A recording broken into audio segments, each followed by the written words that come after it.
ఎంత తాపత్రయం మనకి.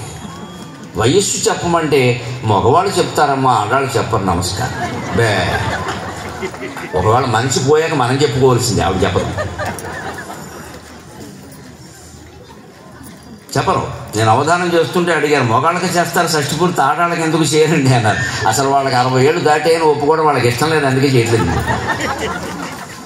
ఆడవాళ్ళు షష్ఠి పూర్తి చేయమని ఎందుకు గొడవ పెట్టండి, పెట్టరు. ఆయన 60 అని తెలిసిపోతున్నా. ఒకవేళ మీ ఆయనకి షష్ఠి పూర్తి అయింది కదమ్మా అని అడిగితే ఆయనకు నాకు ఏజ్ గ్యాప్ చాలా ఉందండి.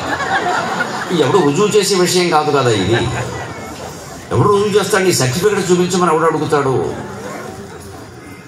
అందుకే ఏజ్ గ్యాప్ చాలా ఉంది. ఇక్కడ తెలిసిపోతుంది మన మనస్తత్వం. ఆడ మగ కాదమ్మా, మనిషి మనస్తత్వం. అంటే ఇంకా చిన్నపిల్లల్లా ఉండాలి, ఇంకా ఎక్కువ కాలం బతకాలి. ఏం బాగుంటావు ఇక్కడ బతికి? నాకు అర్థం కావాలి. ఏముంది ఇక్కడ?